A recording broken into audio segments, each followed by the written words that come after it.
Hi there, my name is Kay Moon, and I'm a twin flame channel and Western astrologer. And this is a video about the full moon in Pisces for 2020, happening on September 2nd, 2020 at 1:22 a.m. If you happen to be on the eastern seaboard of the United States, please check your local time zone or check a time zone converter for your local time.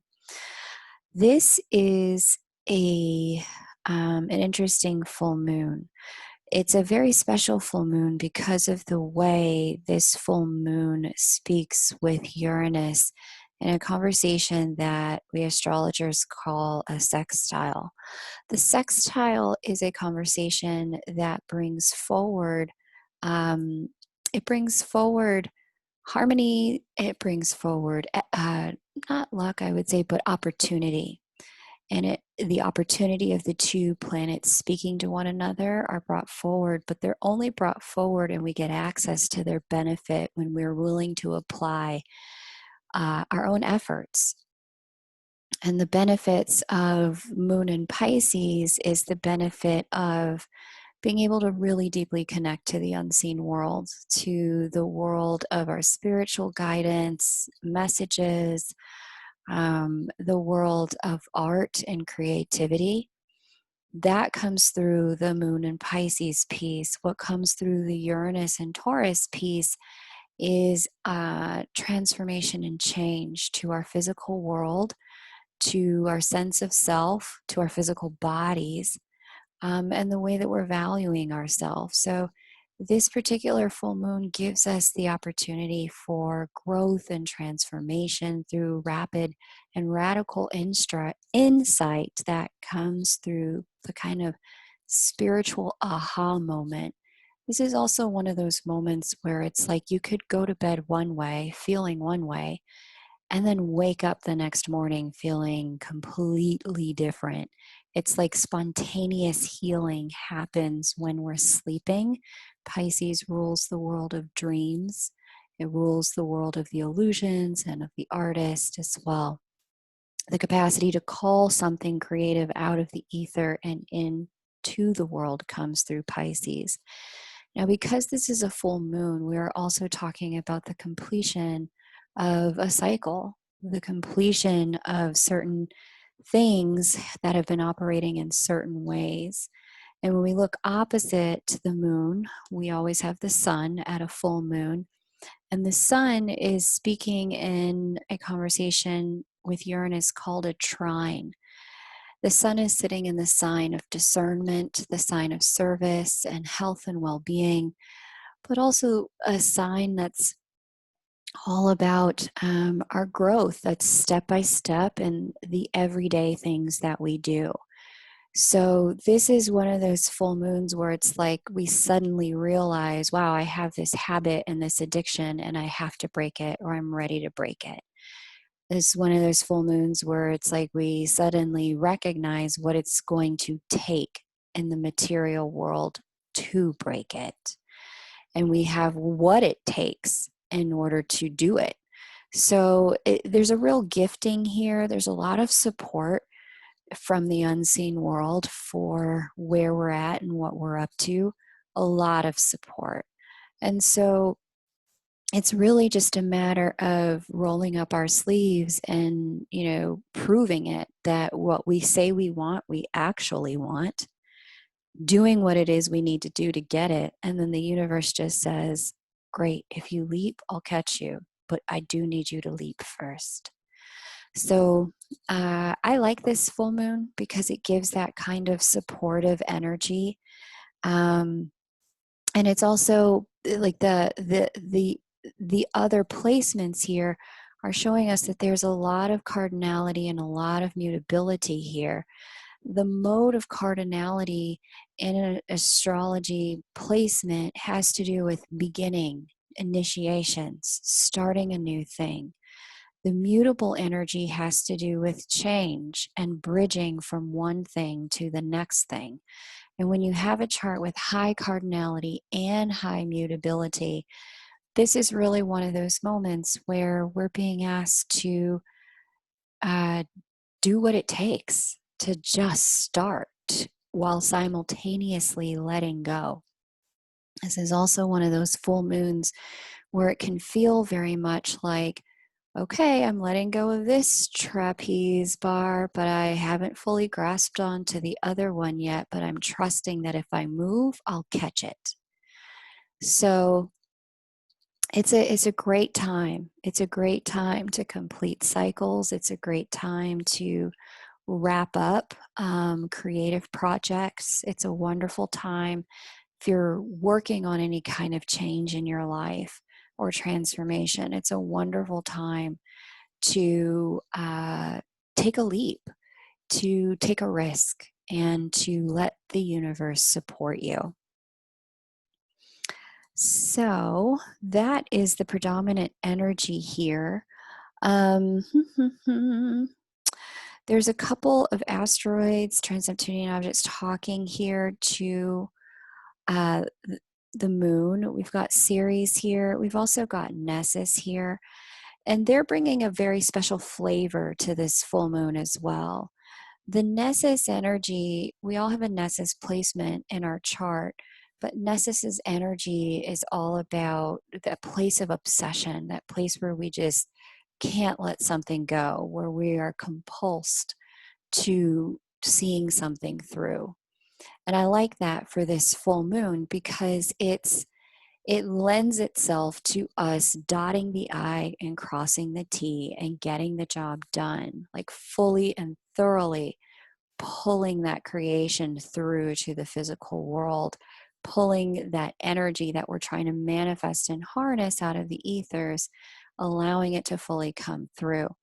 Ceres is one of the astrological mothers of the zodiac. There's a couple of other ones. There's the creation goddess. Moon represents mothers. And I think Chariklo also represents mothers. But Ceres, the type of vibration and mothering energy she brings to the table is that of diligence and dedication, a willingness to go after what it is you truly want and or anything you've lost and bring it home. But it's also that diligence and dedication to see yourself through the planting and the harvest cycles. You've planted the seeds. Now it's time to harvest what you've grown. So with the Ceres energy and the Nessus energy, there's just a lot of follow through here with this full moon to really complete things that we began a while back and have that completion mean something, have it amount to something in the physical world.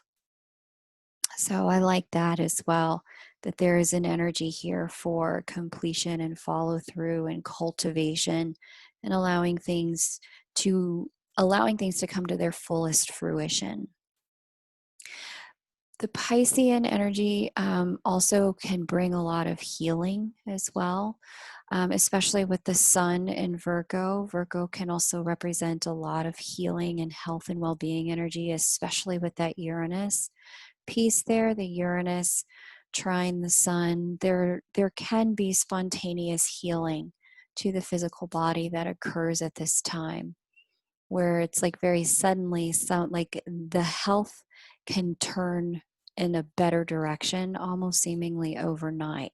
But again, this isn't magic. This is you've done a little effort and the universe has met you. All right. Some other energies going on right around the time of this lunation. They're interesting. They hold a different vibration and a very different frequency.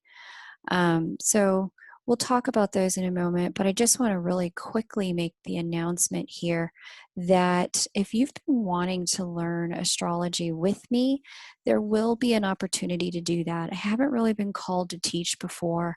However, as we've moved into the end of the year, it's come to my attention. Thank you to everyone who completed surveys for me in the last 30 days. I've sent out a few different surveys, both to private listers and shared some with the channel. that opportunity, the moment for that is now. So just know that that's coming and keep your eyes out for it. I will be announcing to private listers first. There's a way to get on the private list just below this video.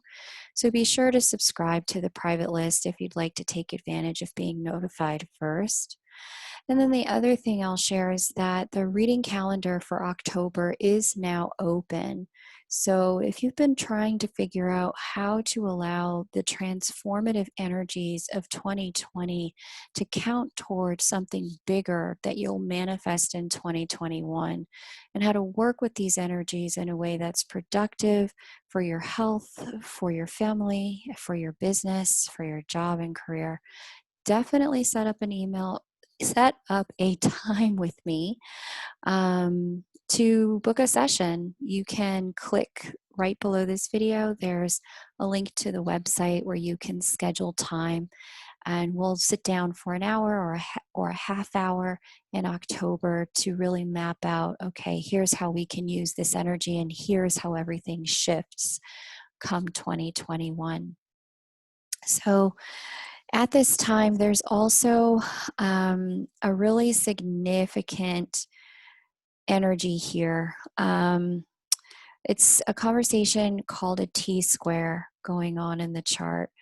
And I'll just map out the players here because they all bring a different flavor to the conversation. We've got Mars sitting in Aries, and Mars is talking here to Lilith. They're together, and to Eris. That's one energy.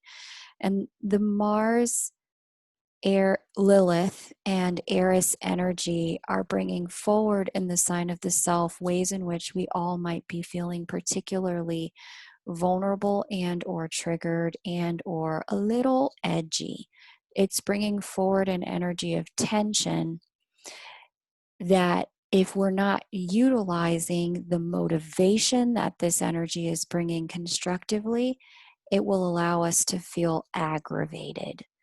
And so if you've been noticing aggravation or tension or annoyance, note that it's not you, it's in the air. But what there is for you to do is to take the time to figure out why. Why are you feeling this way? What area of your life is currently unsatisfying? What area of your selfhood have you left unfulfilled that needs a place to be expressed in the world? Because this is the sign of the self, Aries. And how do you start to express that so that you can feel more at peace? So that's one energy in this conversation called the T-square. T-squares bring a lot of tension. They also bring, as one of my favorite astrology teachers said, Nadia Shah says, motivation. They bring motivation to move forward, to create the next thing. But the motivation comes out of a supreme level of discomfort. It's like, I can't live like this, so what am I going to do? This energy here is pointing out, okay, here's where I feel like my life, the life I'm living is shortchanging my fullest expression of self. Then we've got Venus in Cancer. On its own, it's fine. It's a beautiful, loving, harmonious energy. The Venus in Cancer energy really wants to connect. It wants to allow things that we value to be cultivated. It wants us to bring those energies home, and have things that are meaningful for us be around us, and to share love, to share compassion.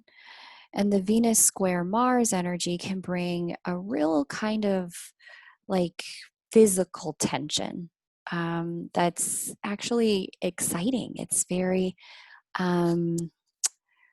exciting, it's inciting, it's sexy for sure. It's an energy that wants us to act. It's an energy of passion. So then, but they're not alone. It would be nice if they were just hanging out by their lonesome, but they're not. The third energy in this T-square is the Pluto-Saturn conjunction that includes Chariklo here. And so this little component, this little group right here have been doing a deeper work on our lives all year.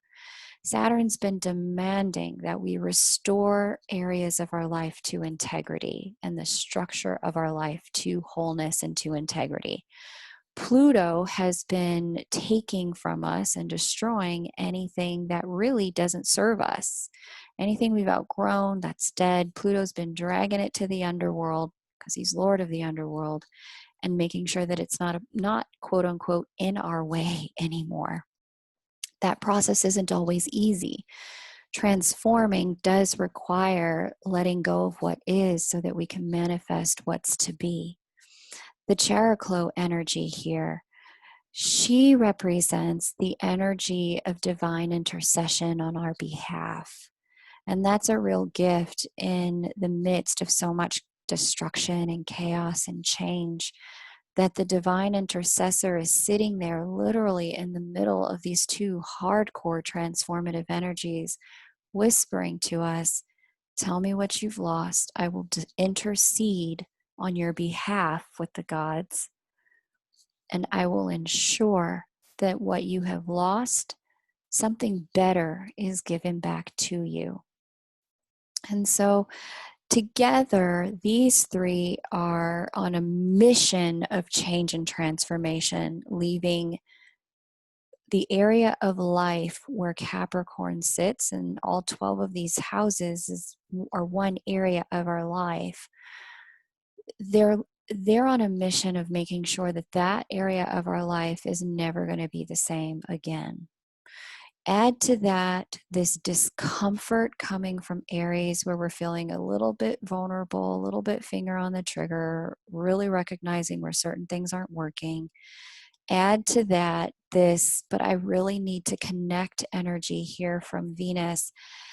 That's a recipe for, and the worst, a lot of projection and shadow energy. It's also a recipe for, in some places, a lot of abuse of power as a result of fear, and a willingness to kind of cut ties kind of needlessly and heedlessly, a willingness to kind of just up and with, like, you don't like me? Well, fine. I'm taking all my blocks away and I'm not playing with you anymore, as opposed to kind of working things through.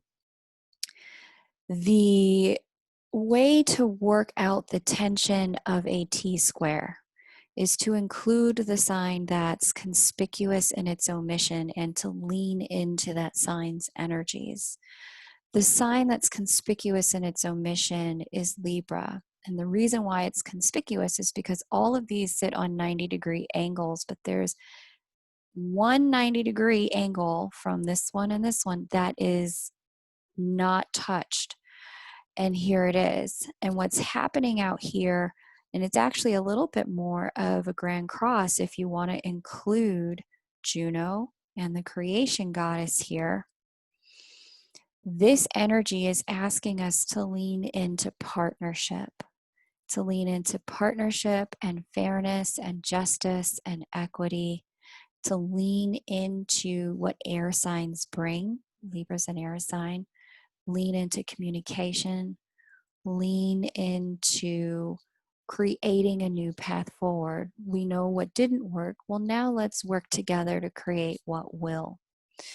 So that's one of the significant energies during this lunation of this full moon in Pisces, is coming to terms with where some things just really aren't working, what our real values are in that. What do we want to bring home? What do we want to cultivate? What do we want to stick to?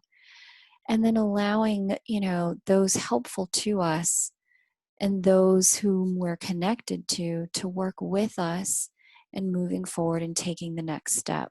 In addition to asking the divine for the help that we know we need. We've got Neptune sextile Jupiter here at this lunation as well. Again, the sextile brings a lot of support if we're willing to make the effort. And this is the kind of support that is about a restoration of faith and hope, a restoration of some of our dreams, despite the fact that, some of them may have been destroyed. There's a recognition that, okay, it's okay, I can rebuild. I may have to rebuild. There's a lot of people recognizing the necessity of a rebuild at this time, especially with Venus speaking harmoniously to this Neptune at this lunation. In the world of relationships and emotions, there's definitely a recognition of, all right, I do see where I'm going to have to rebuild emotionally. There is some witnessing and recognition of, okay, I've been wounded in these places, but I have hope that I'm going to be able to find my way back to a better place. So that's really exciting as well. This Venus is also speaking harmoniously to this Mercury. And so there's, again, that sextile energy. If we're willing to get in the court, if we're willing to play, the universe is willing to support us. And that sextile energy of Venus sextile the Mercury, this is all about giving us the chance to communicate and the opportunity. Let me back up. Communicate love, but also recognize where self love is really needed and to bring the self love in, bring the self love on home, start cultivating that. There's insights and awarenesses about it. There's a lot of self loving conversation that can happen at this time that can really go a long way to restore and soothe you. So if you use affirmations, if you journal, self-loving and positive thoughts, this is a moment in time where they can do wonders at helping you restore your psyche. Let's see what else we have going on at this lunation. We talked about that. Mercury, okay. Yeah, so I would say that these are kind of the biggest energies going on for this full moon. It's a full moon of change, and it's the kind of change that it's like flint rocks, like when you rub them together and then they spark and then a fire can grow from that. This is the kind of full moon where, the flint rocks can really, they can bring about like a spark of a new change. We do have to tend the fires. We can't just be like, yay, fire, and then walk away. We actually have to continue to put effort in to make sure it stays burning. But it's the kind of full moon that, is sparking the closure that will bring about a new beginning, the end of addictive cycles, the recognition of where there's been, we've participated in something that doesn't work for us anymore, and the recognition it's time to close it out. So, I like this full moon. There are some hard truths that will start to come forward at the time of this full moon about, perhaps where certain relationships really just aren't working with the Venus, Mars, Saturn, Pluto conjunction. There is some recognition that it's like, okay, we've tried to partner, but this is where we continue to fall down. This is where it doesn't work. And this is where I draw the line. This is where I'm complete here. So know that this full moon will start to shed a light on that for you, that, where it's time to complete. And on that note, I also wanted to share that I have a very special interview coming up with Katherine Woodward Thomas. She is the creator of the author of the book Calling in the One. She's also the creator of and author of the book Conscious Uncoupling, which is all about learning how to create those completions that are needed in a way that is thoughtful and integritous and loving to all involved. So look for the announcements for that coming. I believe she and I are scheduled to speak on the 10th of September. So mark your calendar if you want to join us live. The recording will definitely be available. But I'm super excited to present her interview as part of the ongoing Tools for Union interview series that I've been doing for Twin Souls this year. So be on the lookout, and it'll be a really good opportunity for you to come to terms with, okay, if there are relationships where it is time to complete, how do I do that in a way that really is, fully honorable and in integrity for me? Okay, beloveds, thank you so much. If you're new to the channel, welcome. Definitely hit that subscribe button, and I look forward to talking to you again very soon. Please give this video a thumbs up and a like and share it with your friends. Take great care. Bye for now.